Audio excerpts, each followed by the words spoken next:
नमस्कार, मैं हूं निकिता और आप देख रहे हैं सत्य हिंदी। एक नजर डालते हैं अब तक की सुर्खियों पर। प्रधानमंत्री मोदी ने सऊदी अरब, बहरीन और जॉर्डन से की बात। खामेनेई की मौत पर सरकार की चुप्पी न्यूट्रल नहीं, राहुल गांधी। इस्राएली सेना ने लेबनान के लिए नई चेतावनी जारी की। प्रधानमंत्री नरेंद्र मोदी ने सोमवार को बहरीन के राजा हमद बिन ईसा अल खलीफा और सऊदी अरब के क्राउन प्रिंस मोहम्मद बिन सलमान से बातचीत की। उन्होंने हाल ही में हुए हमलों की निंदा करते हुए कहा कि यह संप्रभुता और क्षेत्रीय अखंडता का उल्लंघन है। उन्होंने कहा कि इस कठिन समय में भारत उनके लोगों के साथ खड़ा है। इसके अलावा प्रधानमंत्री ने जॉर्डन के राजा अब्दुल्ला द्वितीय से भी बात की और क्षेत्र में तेजी से बदलते हालात पर गहरी चिंता जताई। बहरीन और सऊदी अरब के नेताओं से बातचीत के दौरान पीएम मोदी ने कहा कि क्षेत्र में जल्द से जल्द शांति और स्थिरता बहाल होना काफी जरूरी है। उन्होंने इन मुश्किल हालात में वहां रह रहे भारतीय समुदाय का ख्याल रखने के लिए उनका धन्यवाद भी किया। कांग्रेस नेता राहुल गांधी ने सोनिया गांधी के बयान को रिपोस्ट करते हुए लिखा है कि जब किसी विदेशी नेता की टारगेटेड किलिंग के बाद हमारे देश की तरफ से सॉवरेनिटी या इंटरनेशनल लॉ का कोई साफ बचाव नहीं होता और इम्पार्शियलिटी छोड़ दी जाती है, तो इससे हमारी फॉरेन पॉलिसी की दिशा और क्रेडिबिलिटी पर गंभीर शक पैदा होता है। इस मामले में चुप रहना न्यूट्रल नहीं है। राहुल ने लिखा कि कांग्रेस पार्लियामेंट्री पार्टी की चेयरपर्सन श्रीमती सोनिया गांधी जी इस अहम ग्लोबल मोड पर लिख रही हैं, जिसमें उन्होंने इस बात पर जोर दिया है कि भारत को सॉवरेनिटी और शांति के लिए खड़ा होना चाहिए और अपनी मॉरल ताकत को फिर से खोजना चाहिए। मोदी सरकार की कड़ी आलोचना करते हुए कांग्रेस पार्लियामेंट्री पार्टी की चेयरपर्सन सोनिया गांधी ने मंगलवार को कहा कि ईरान के supreme leader ayatollah Ali Khamenei की टारगेटेड हत्या पर सरकार की चुप्पी न्यूट्रल नहीं बल्कि त्याग है और यह भारत की विदेश नीति की दिशा और क्रेडिबिलिटी पर गंभीर शक पैदा करती है। इस्राएल के प्रधानमंत्री बेंजामिन नेतन्याहू ने एनडीटीवी से बातचीत में कहा कि उन्होंने अपने अच्छे दोस्त प्रधानमंत्री नरेंद्र मोदी से फोन पर बात की और मिडिल ईस्ट में बढ़ते तनाव के बीच इस्राएल के समर्थन के लिए उनका धन्यवाद किया।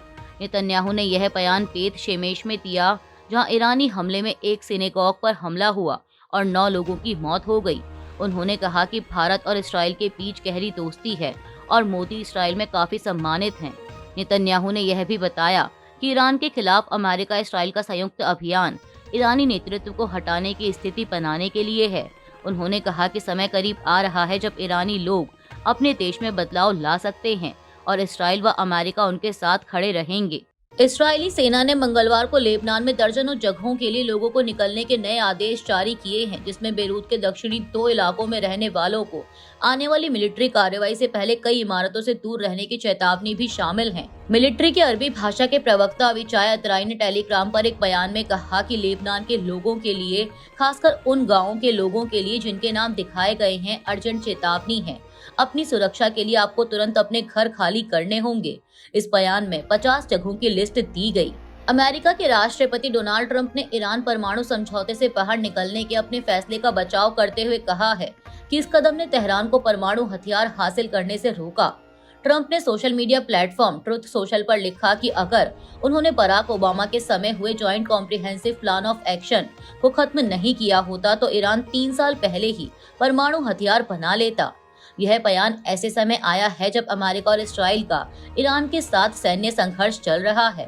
गौरतलब है कि समझौते के तहत ईरान के परमाणु कार्यक्रम पर पाबंदियां लगाई गई थी और बदले में प्रतिबंधों में राहत दी गई थी। ट्रंप ने इसे सबसे खतरनाक समझौता बताया और इसके लिए ओबामा और जो बाइडेन को जिम्मेदार ठहराया। ईरान के राष्ट्रपति मसूद पेजेश्कियान ने कहा कि अमेरिका और इस्राएल के हमले मानवीय सिद्धांतों का खुला उल्लंघन है। उन्होंने सोशल मीडिया प्लेटफॉर्म एक्स पर लिखा कि अस्पतालों पर हमले जिंदगी पर हमला है। स्कूलों पर हमले किसी देश के भविष्य को निशाना बनाते हैं। मरीजों और बच्चों को निशाना बनाना मानवीय सिद्धांतों का साफ उल्लंघन है। पेजेश्कियान ने कहा कि दुनिया को इसकी निंदा करनी चाहिए। मैं अपने शोक में डूबे देश के साथ खड़ा हूँ। ईरान इन अपराधों पर चुप नहीं रहेगा और ना ही झुकेगा। ईरानी अधिकारियों के मुताबिक ईरान में एक स्कूल पर हुए हवाई हमले में कई बच्चों समेत 153 लोग मारे गए हैं। अमेरिकी राष्ट्रपति डोनाल्ड ट्रंप ने सोमवार को कहा कि सऊदी की राजधानी रियाद में अपनी एम्बेसी पर 2 संदिग्ध ईरानी ड्रोन से हमले के बाद अमेरिका जल्द जवाब देगा। न्यूज नेशन नेटवर्क से बात करते हुए ट्रंप ने कहा कि आपको जल्द ही पता चल जाएगा कि यूनाइटेड स्टेट्स कैसे जवाब देगा, बिना ज्यादा जानकारी दिए। अमेरिका ने अपने नागरिकों के लिए जारी की एडवाइजरी, फौरन इन देशों से निकल जाने को कहा। सऊदी अरब के रियाद स्थित अमेरिकी दूतावास पर हमला, ईरान ऑपरेशन को 4 हफ्ते से ज्यादा जारी रखने की क्षमता, ट्रंप अगर अभी एक्शन नहीं लेते तो कभी नहीं ले पाते, नेतन्याहू। अमेरिकी विदेश मंत्रालय ने मिडिल ईस्ट के कई देशों में रह रहे अपने नागरिकों के लिए एक बयान जारी किया है। इसमें मंत्रालय ने कहा है कि वे हमले के खतरे के कारण जितनी जल्दी हो सके वहां से निकल जाएं। इन देशों में बहरीन, मिस्र, Iran, Iraq, Israel, West Bank, Gaza, Jordan, Kuwait, Lebanon, Oman, Qatar, Saudi Arab, Syria, संयुक्त अरब अमीरात और यमन शामिल हैं। अमेरिकी विदेश मंत्रालय की ओर से ये बयान ऐसे समय जारी किया गया है जब ईरान मिडिल ईस्ट देशों में मौजूद अमेरिकी सैन्य बेस को निशाना बना रहा है। सऊदी अरब के रक्षा मंत्रालय ने पुष्टि की है कि रियाद स्थित अमेरिकी दूतावास पर 2 ड्रोन से हमला किया गया। दूतावास ने सोशल मीडिया प्लेटफॉर्म एक्स पर जारी बयान में कहा कि इस हमले से हल्की आग लगी और इमारत को मामूली नुकसान हुआ है। सऊदी अरब में अमेरिकी मिशन ने जेद्दा, रियाद और तेहरान में रहने वालों को घर में ही सुरक्षित रहने की सलाह दी।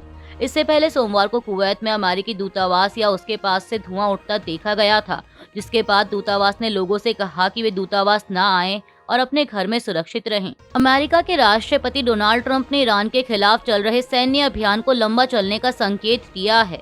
व्हाइट हाउस में मेडल ऑफ ऑनर समारोह के दौरान ट्रंप ने कहा कि शुरुआत में अनुमान था कि ऑपरेशन 4-5 हफ्ते चलेगा, लेकिन अमेरिका इसे जरूरत पड़ने पर इससे ज्यादा समय तक जारी रख सकता है। उन्होंने दावा किया कि ईरान का परमाणु और बैलिस्टिक मिसाइल कार्यक्रम अमेरिका और मिडिल ईस्ट के लिए एक बड़ा खतरा बन गया था, इसीलिए हमला जरूरी था।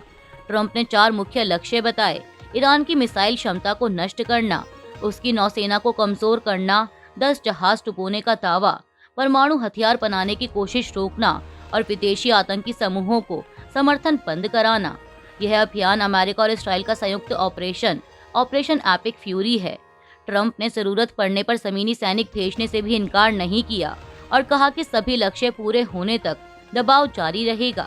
इसराइल के प्रधानमंत्री बेंजामिन नेतन्याहू ने सोमवार को कहा कि ईरान के खिलाफ अमेरिका और इसराइल की लड़ाई कभी खत्म ना होने वाली नहीं होगी और इसमें जल्दी और निर्णायक कार्रवाई होगी। नेतन्याहू ने फॉक्स न्यूज पर कहा कि यह कभी खत्म ना होने वाली लड़ाई नहीं है, यह शांति का रास्ता है। जब नेतन्याहू से पूछा गया कि क्या उन्हें पश्चिम एशिया में शांति का कोई पक्का रास्ता दिखता है, तो उन्होंने कहा, हाँ, मुझे दिखता है। बेंजामिन नेतन्याहू ने कहा कि ईरान नए न्यूक्लियर हथियार साइट्स बना रहा है, जिन पर कुछ ही महीनों में हमला करना नामुमकिन होता, जिससे देश पर हमले की जरूरत पैदा हो गई। उन्होंने नई साइट्स, नई जगहें, अंडरग्राउंड बंकर बनाना शुरू कर दिया था, जिससे कुछ ही महीनों में उनके बैलिस्टिक मिसाइल प्रोग्राम और उनके एटॉमिक बम प्रोग्राम बेअसर हो जाएंगे। नेतन्याहू ने कहा कि अगर अभी कोई एक्शन नहीं लिया गया तो भविष्य में भी कोई एक्शन नहीं लिया जा सकेगा। हमारे एयरक्राफ्ट कैरियर पर हमला नहीं हुआ, अमेरिका। ईरान के राष्ट्रपति ने खामेनेई की मौत के बाद जारी किया वीडियो।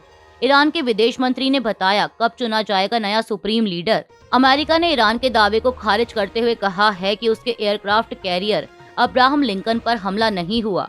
यूएस सेंट्रल कमांड ने एक संदेश में कहा कि एयरक्राफ्ट कैरियर अब्राहम लिंकन निशाना नहीं बनाया गया। दागी गई मिसाइलें जहाज के पास भी नहीं पहुंची। सेंट्रल कमांड ने कहा कि यह कैरियर अब भी विमान उड़ा रहा है ताकि यूएस सेंट्रल कमांड के चल रहे ऑपरेशन को ताकत मिले, अमेरिकी लोगों की रक्षा हो और ईरानी शासन से आने वाले खतरों को खत्म किया जा सके। दरअसल इससे पहले इस्लामिक रेवोल्यूशनरी गार्ड कोर यानी IRGC ने दावा किया था कि उसने अमेरिकी नौसेना के एयरक्राफ्ट कैरियर अब्राहम लिंकन पर 4 बैलिस्टिक मिसाइलों से हमला किया है।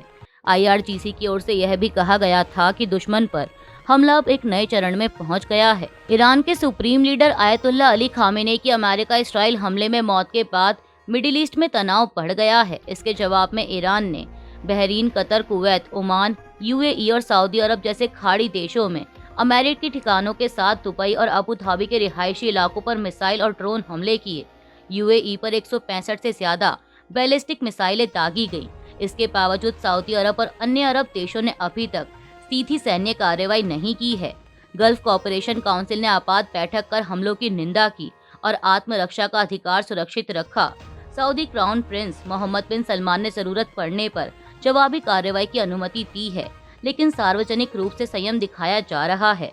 विशेषज्ञ मानते हैं कि मुस्लिम उम्मा की भावना, शिया सुन्नी संतुलन, तेल और आर्थिक हित तथा ईरान की सीधी धमकियों के कारण अरब देश फिलहाल युद्ध में खुलकर कूदने से बच रहे हैं। मोदी सरकार की कड़ी आलोचना करते हुए कांग्रेस पार्लियामेंट्री पार्टी की चेयरपर्सन सोनिया गांधी ने मंगलवार को कहा कि ईरान के supreme leader ayatollah Ali Khamenei की टारगेटेड हत्या पर सरकार की चुप्पी न्यूट्रल नहीं बल्कि त्याग है और यह भारत की विदेश नीति की दिशा और क्रेडिबिलिटी पर गंभीर शक पैदा करती है। अभी के लिए इतना ही। बाकी की देश दुनिया की बड़ी खबरों के लिए जुड़े रहिए सत्य हिंदी के साथ। Copyright disclaimer under Section 107 of the Copyright Act 1976. Allowance is made for fair use for purposes such as criticism, comment, news reporting, scholarship, and research. Fair use is a use permitted by copyright statute that might otherwise be infringing.